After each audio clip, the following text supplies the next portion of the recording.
नेपाल यात्रा पे जो 24 तारीख को यहाँ से निकली थी और यात्रा करके वापस लौट चुके हैं सभी सदस्य, उसी पे रखी गई है। जैसे कि हमारी यात्रा 24 तारीख को जबलपुर से रवाना होके और प्रयागराज पहुँची। प्रयागराज से अयोध्या भगवान राम के दर्शन करने के बाद हम लोग नेपाल की ओर प्रस्थान करें। वहाँ से सलोनी बॉर्डर होते हुए पोखरा पहुँचे। पोखरा से दर्शन करके काठमांडू पहुँचे और तकरीबन 7वें दिन हमारी यात्रा जनकपुर पहुँची थी। जनकपुर से हम एक दिन रुक के और 9वें दिन जबलपुर पहुँचे हैं। इसी के ऊपर ये प्रेस कॉन्फ्रेंस रखी गई है कि हमें इस यात्रा में बहुत कुछ अनुभव भी मिला है, सीखने को भी मिला है। बाकी हमने जैसा बताया कि जहाँ जहाँ नाइट को यात्रा रुकेगी वहाँ भले आगे पीछे हुए, थोड़ा लेट हुए, क्योंकि नेपाल में पूरा पहाड़ी क्षेत्र था, तो एक दूसरी जगह जाने में थोड़ा ज़्यादा टाइम लगा। इसके कारण थोड़ा लेट हुए, लेकिन जहाँ जहाँ हमने नाइट स्टे करने का था वहाँ नाइट स्टे भी किया।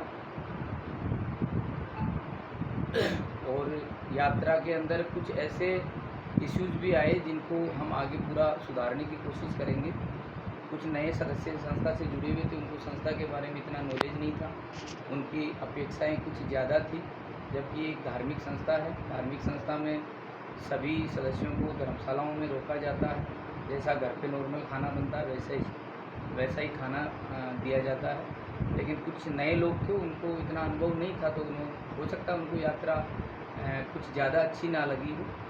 बाकी और जो भी इस यात्रा में अनुभव मिला डायरेक्टर मैडम बताएंगे, प्रभारी मैडम आपको बताएंगे।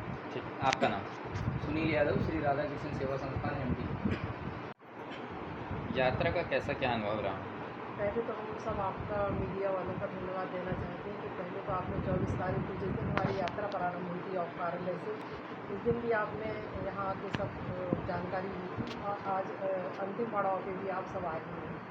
तो मैं अपना अनुभव शेयर करना चाहती हूँ कि श्री राधा कृष्ण सेवा संस्थान एक धार्मिक संस्था है जो सभी लोगों को एक नज़रिए से देखती है। संस्था में बहुत सारे लोग नए सदस्य जुड़े थे जो उनको अनुभव नहीं था कि धार्मिक संस्थाओं में कैसी यात्राएँ जाती हैं, तो उनका अनुभव भले थोड़ा हो रहा हो, पर बाकी सभी का सेहत का ख्याल रखा गया। शुद्ध खाना तुरंत बनवा के खिलाया गया, क्योंकि पहाड़ी क्षेत्र था तो बस टाइम बे टाइम पहुंच रही थी, क्योंकि रोड कवर करना पड़ती थी, रोड ख़राब भी थी, तो वो सारी चीज़ों का ध्यान हम रख रहे थे। तो पर जो नए लोगों को सोच रहे थे कि खाना इतना लेट क्यों दे रहे हैं, नाश्ता इतना लेट क्यों दे रहे हैं, तो बाकी सब चीज़ों का ध्यान हमारी संस्था ने रखा। फिर भी कुछ सदस्य जो हमारे संस्था से जुड़े हुए हैं वो काफ़ी यात्रा में जा चुके हैं, उनका अनुभव बहुत अच्छा था।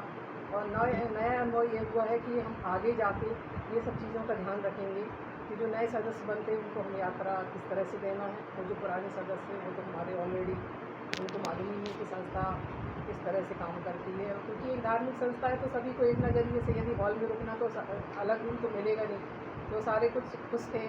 और यहाँ आने के बाद भी सारे लोगों ने धन्यवाद दिया, सर को भी दिया, संस्था को भी दिया कि हमारी इतनी अच्छी यात्रा थी। एक तो ये विदेश यात्रा थी नेपाल की, तो वो अनुभव बहुत अच्छा रहा कि पशुपतिनाथ जो सबकी नज़रों में रहते हैं, तो सारे लोग बहुत खुश थे मंदिर जाके, और हम लोगों को बहुत ज़्यादा धन्यवाद दिया, और श्री राधा कृष्ण सेवा संस्थान को भी बहुत बहुत धन्यवाद दिया।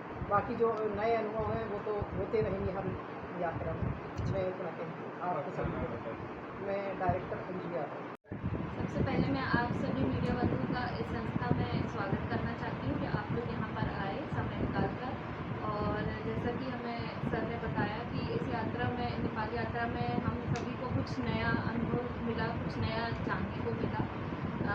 हालांकि जो सदस्य नए जुड़े हुए थे उनको इन संस्था के बारे में पूर्ण जानकारी नहीं थी, उनकी इस नेपाल यात्रा को लेकर कुछ ज़्यादा ही अपेक्षाएँ थी।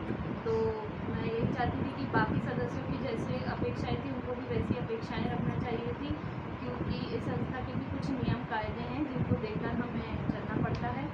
और हमें इस नेपाल यात्रा के लिए 10 सदस्यों का चयन करने के लिए कहा गया था, जिनका इस नेपाल यात्रा में और संस्था के प्रति उनका व्यवहार अच्छा था। तो उनका नाम जैसे मौसमी चौधरी, बबीता साहू, लक्ष्मी खटीक, दीपा नामदेव, गोल्डी जायसवाल और भी 4-5 लोगों के नाम हमने डिसाइड किए। ठीक, आपका नाम? श्रेया चौरसिया, प्रभारी श्री